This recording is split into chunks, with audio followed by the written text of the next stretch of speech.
வணக்கம், நான் உங்க ஷெஃப் முரளி.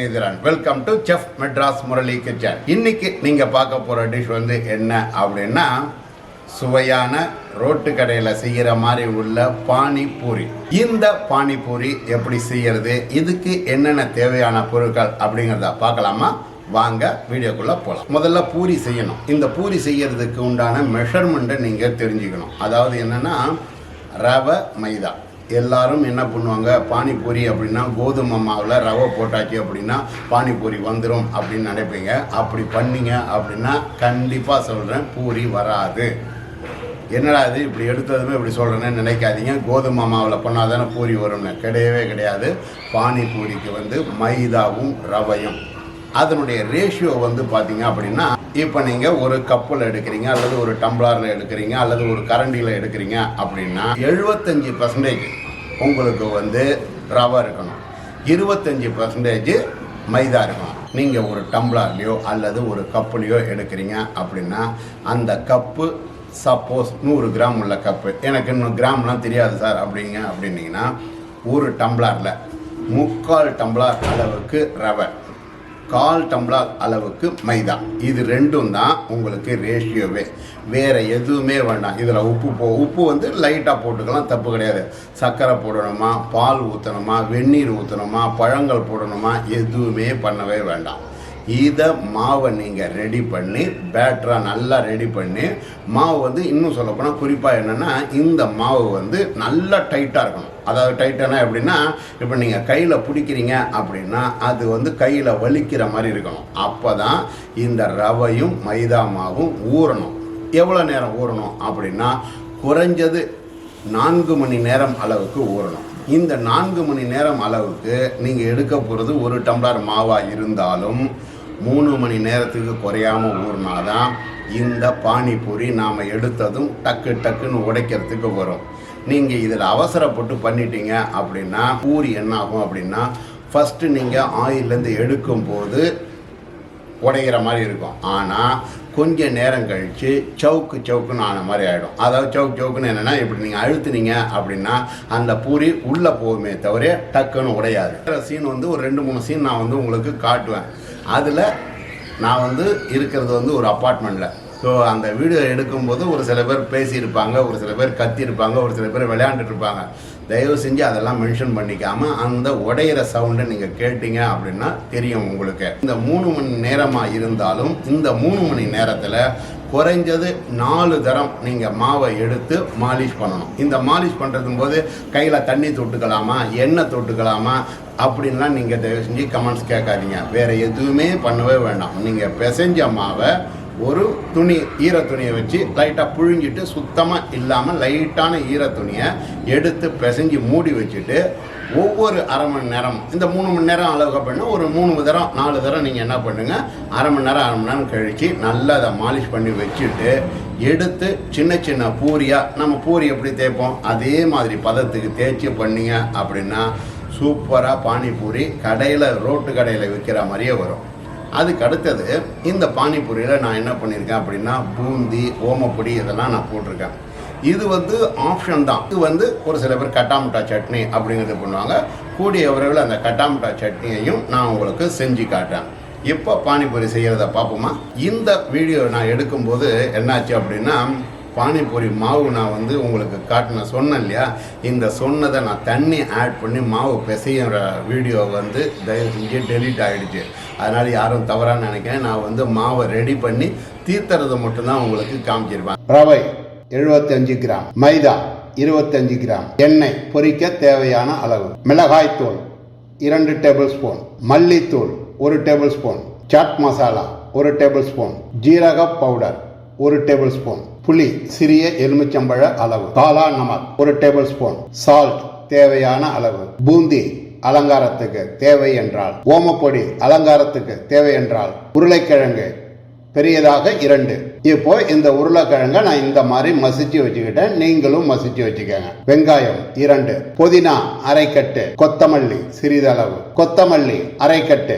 இப்போ நான் சொல்லியிருந்தேன் இல்லையா மாவுனுடைய ரேஷியோ என்னென்னு, இந்த மாதிரி போட்டு பிசைஞ்சிட்டு அந்த வீடியோ தான் நான் வந்து எரேஸ் ஆகிடுச்சு எனக்கு, அதாவது பண்ணும்போது. இப்போ இதை நான் வந்து பண்ணியாச்சு. எப்படி அழுத்தி காட்டுறேன் பார்த்தீங்களா, உங்களுக்கு சின்ன சின்ன சின்ன பேடாவாக போட்டுக்கிட்டு இதை மாதிரி அழுத்தி வச்சுக்கோங்க. சின்ன சின்னதாக அழுத்திட்டீங்க அப்படின்னா கரெக்டாக இருக்கும். இது நம்ம வந்து தீர்த்தும் போது மினி பூரி, அதாவது வந்து ரொம்ப சின்ன சின்னதாக இருக்கணும். இல்லை எங்களுக்கு வந்து நாங்கள் வந்து பெரிய கல்லில், அதாவது பெருசாக நாங்கள் தீர்த்திட்டு அதில் ஒரு சின்ன மூடியால் நாங்கள் அழகாக பண்ணிக்கிறோம் அப்படின்னா அதுவும் உங்களுடைய விருப்பத்தை சேர்ந்தது. மெயின் வந்து என்னென்னா பூரி மாதிரியே நல்லா சின்ன சின்ன சின்னதாக அழகாக இடணும். அதே மாதிரி நான் ஏற்கனவே சொன்ன மெத்தடு தான் 75-25. இது மாற்றிட்டீங்க அப்படின்னா ரொம்ப ப்ராப்ளம் வந்துடும், கரெக்டாக இருக்காது. இப்போ இது எல்லாத்தையும் நான் வந்து என்ன பண்ணுறேன் அப்படின்னா சின்ன சின்ன பேடா எனக்கு வந்து ஒரு கிட்டத்தட்ட ஒரு 20-25 பேடா வந்தது. நான் வந்து ஒரு டம்ளர் அளவுக்கு உள்ளதை நான் போட்டுக்கிட்டேன். அதில் நான் வந்து 75-25 அப்படிங்கிறதையும் நான் சொல்லிட்டேன் உங்களுக்கு. இப்போ இதை மாதிரி சின்ன சின்னதாக நீங்கள் தீர்த்தி வச்சுக்கிட்டு பொரிக்கும் போது நான் என்ன பண்ணியிருக்கேன் அப்படின்னா இதனுடைய மெல்லிஸ் பாருங்கள். இப்போ நான் வந்து எவ்வளோ மெல்லிஸாக தீர்த்திருக்கேன். நம்ம பூரிக்கு வந்து எப்படி தீர்த்துவோமோ அதே மெத்தடு தான். இப்போ இது எல்லாத்தையும் நான் தீர்த்தி வச்சுருக்கேன்.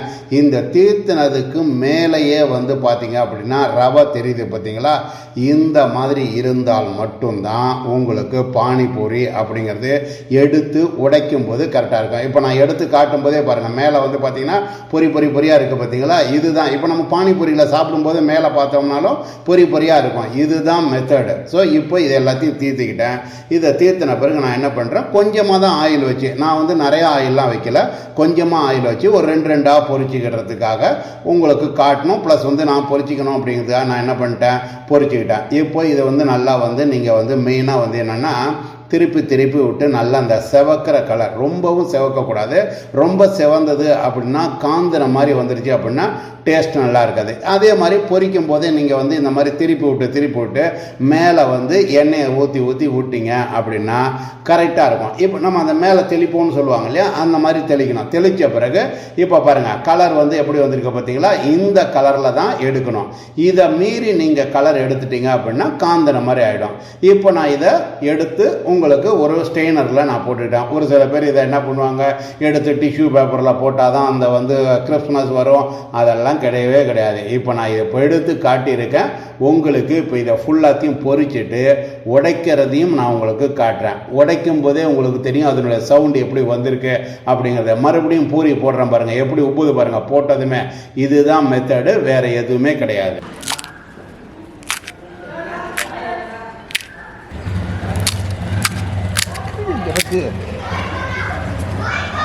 இப்போ நான் என்ன பண்ணியிருக்கேன் அப்படின்னா அரைக்கட்டு புதினா, அரைக்கட்டு கொத்தமல்லி, 5 பச்சை மிளகாய், இது எல்லாத்தையும் சேர்த்து மிக்சியில் தண்ணி ஊற்றி அரைச்சி அந்த எசன்ஸு தான் இது, வேறு ஒன்றுமே கிடையாது. இதில் நான் கலரிங் எதுவுமே நான் ஆட் பண்ணல. இதுதான் கலர். வந்து ஃப்ரெஷ்ஷாக வாங்கிட்டு வந்தீங்க அப்படின்னா கலர் வந்து கரெக்டாக இதே மாதிரி பச்சையாகவே இருக்கும். இப்போது நாம் என்ன பண்ணணும் அப்படின்னா இதில் வந்து புளி தண்ணி, நான் வந்து முன்னாடியே சொன்ன புளியை வந்து கொஞ்சம் தண்ணி ஊற்றி ஒரு 3/4 டம்ளர் தண்ணி ஊற்றி அளவுக்கு கரைச்சி இதோட ஆட் பண்ணியிருக்கேன்.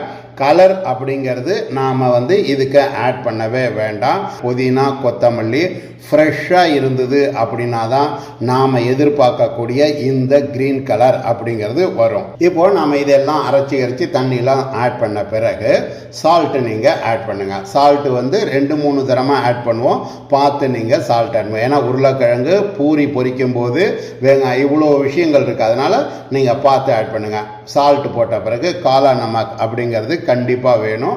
காளா நமக் ஆட் பண்ணிவிட்டு ஜீரா பவுட்ரு ஆட் பண்ணுங்கள், மிளகாத்தூள் ஆட் பண்ணணும், மல்லித்தூள் ஆட் பண்ணணும், சாட் மசாலா ஆட் பண்ணணும். இது எல்லாம் நீங்கள் ஆட் பண்ணீங்க அப்படின்னா தான் அந்த ஒரு புளிப்பு ப்ளஸ் ஸ்வீட் கலந்த எல்லாமே டேஸ்ட் இருக்கும். அதே மாதிரி ஒரு நல்ல பானிபூரி அப்படின்னா அந்த வாட்டர் இருக்குது பார்த்தீங்களா, அந்த வாட்டரை குடித்ததும் உங்களுக்கு தொண்டையினுடைய அடிப்பகுதியில் ஒரு மாதிரி அப்படின்னு செய்கிற மாதிரி வரணும். அப்போ தான் கரெக்டாக இருக்கும். இதுக்கு தான் நாம் ஆட் பண்ணக்கூடிய இந்த பச்சை மிளகாத்தூள், சாட் மசாலா, காளா நமக் இதெல்லாம் உங்களுக்கு கரெக்டாக இருக்கும். இதுக்கு மேலே நான் வந்து என்ன பண்ணுறேன், லைட்டாக கொத்தமல்லியும் போடுறேன். ஸோ கொத்தமல்லி வாசனை தான், நம்ம போட்டு அரைக்கட்டை இப்படிலாம் நம்ம போட்டுக்கிறோம். இப்போ இதெல்லாம் பண்ண பிறகு உருளைக்கிழங்கை வேக வச்சு மசிச்சாச்சு. அதன் பிறகு நான் என்ன பண்ணுறேன், வெட்டி வச்ச வெங்காயத்தை இதில் ஆட் பண்ணிக்கிறேன். நமக்கு வந்து பானிபூரி உள்ளே வைக்க ஸ்டவ் பண்ணுறதுக்கு உருளைக்கிழங்கு கொடுப்பாங்க இல்லையா, இந்த உருளைக்கிழங்குல நாம் என்ன பண்ணணும் அப்படின்னா வெங்காயம் போட்டுக்கோங்க, சாட் மசாலா போடுங்க, காளா நமக் அப்படிங்கிறத ஆட் பண்ணுங்கள். அதுக்கு அடுத்தது மிளகாத்தூள் ஆட் பண்ணுங்கள். ஒரு சில பேர் பட்டாணி இதில் ஆட் பண்ணுவாங்க, ஒரு சில பேர் கருப்பு கொண்டக்கடலையை வேக வச்சு ஆட் பண்ணுவாங்க. இது எல்லாமே அவங்கவுங்க விருப்பம். இந்த ஜீரா பவுடர் இது எல்லாம் வந்து நமக்கு தேவையான ஒன்று, அதனால் நீங்கள் பார்த்து ஆட் பண்ணிக்கோங்க. இப்போ இதெல்லாம் ஆட் பண்ண பிறகு நாம் என்ன பண்ணணும் அப்படின்னா இதை நல்லா மிக்ஸ் பண்ணணும். இது எல்லாத்தையும் நாம் மிக்ஸ் பண்ணி வச்சுட்டு நாம் வந்து இப்போது பூரி ரெடி பண்ணோம் இல்லையா, இதுலேயும் கொஞ்சம் கொத்தமல்லி நான் வந்து அரைக்கட்டு சொன்னது வந்து ஒன்லி அரைக்கிறதுக்கு கொஞ்சம் எக்ஸ்ட்ரா எடுத்துக்கோங்க. நம்ம ஆல்ரெடி கொஞ்சமாக நம்ம கட் பண்ணி வச்சுருக்கோம் இல்லையா, இதுதான் நம்ம இப்படி போடுறோம். பானியில் கொஞ்சம் போடுறோம், இதில் கொஞ்சம் ஆட் பண்ணுறோம். இப்போ நம்ம பானி ரெடி பண்ணியாச்சு, உருளைக்கிழங்கு ரெடி பண்ணியாச்சு. இப்போ நமக்கு கடையில் கொடுக்குற மாதிரி பானிபூரி ரெடி பண்ணுறோம். ஸோ இந்த பானிபூரியை பொறுத்த வரைக்கும் ஒரு விஷயத்தை நீங்கள் தெரிஞ்சுக்கணும். அதாவது வந்து நாம் வந்து எப்படியா இருந்தாலும் கைகளில் தான் இது பண்ணி ஆகணும், வேறு வழியே கிடையாது. ஒரு சில பேர் இதில் கமெண்ட்ஸ் போடுவாங்க, கையில் வந்து க்ளவுஸ் போடாத போடுறீங்களே, கரண்டியில் போட்டால் என்ன, ஸ்பூனில் போட்டால் என்ன அப்படின்னு. பானிபூரி அப்படிங்கிறது ரோட்டு கடையில் தான் நம்ம சாப்பிட்றோம். ஒரு ஸ்டார் ஹோட்டலில் போய் சாப்பிட்டாலும் டெக்கரேஷன் மட்டும்தான் பண்ணி வைப்பாங்களே தவிர கையில் தான் நாம் சாப்பிட்றோம். ஸோ இதுக்கு வந்து கையில் தான் பண்ணணும். அதனால் நானும் வந்து கையில் பண்ணுறேன். ஸோ இந்த கையில் வந்து பண்ணிவிட்டு நாம் என்ன பண்ணணும் அப்படின்னா ஒவ்வொரு பூரியிலையும் நான் வந்து இது வந்து உங்களுக்கு டெக்கரேஷன் காட்டுறதுக்காக, ஸ்டஃப் பண்ணுறது எப்படி அப்படின்னு காட்டுறதுக்காக பண்ணுறேன். இந்த பூரியில் நான் என்ன பண்ணுறேன், உருளைக்கிழங்கு வைக்கிறேன். உருளைக்கிழங்கு வச்சுட்டு கொஞ்சம் 2 வெங்காயத்தை போடுறேன். 2 வெங்காயம் போட்டுட்டு 2 கொத்தமல்லியை ஆட் பண்ணுவேன். கொத்தமல்லி ஆட் பண்ண பிறகு 2 பூந்தி, மேலே வந்து ஓமப்பொடியும் பூந்தியும் நான் உங்களுக்கு சொல்லிட்டேன் அலங்காரத்துக்கு அப்படின்னு. சால்ட்டை பொறுத்த வரைக்கும் நாம் காளா நமக்கு ஆட் பண்ணுறோம், பூரியில் சால்ட் ஆட் பண்ணுறோம், உருளைக்கிழங்குல சால்ட் ஆட் பண்ணுறோம், வாட்டரில் சால்ட் ஆட் பண்ணுறோம். ஸோ இவ்வளோ விஷயங்கள் இருக்கிறதுனால நீங்கள் பார்த்து ஆட் பண்ணுங்கள். சால்ட்டை பொறுத்த வரைக்கும் அழகாக வந்து 6 பானிபூரியை செட் பண்ணிட்டேன். ஸோ இதை வந்து நாம் தண்ணியில் நினச்சி சாப்பிடுவோம். இது வந்து ஸ்டார் ஹோட்டல்லையும் சரி, ரோட்டு கடையிலனா அப்படின்னா ஒரு பானையில் வச்சுருப்பாங்க, அதை முக்கி நமக்கு எடுத்து கொடுப்பாங்க. இப்போ நமக்கு ஹோட்டல் நான் வந்து சொல்லியிருக்கேன் இல்லையா, ஸ்டார் ஹோட்டலாக இருந்தால் என்ன பண்ணுவாங்க அப்படின்னா இந்த பூரி தனியாக கொடுப்பாங்க, இதெல்லாம் டெக்கரேட் பண்ணிவிட்டு உங்களுக்கு பானி தனியாகவும் இந்த பிளேட்டில், இந்த மாதிரி பிளேட்டில் உங்களுக்கு கொடுப்பாங்க.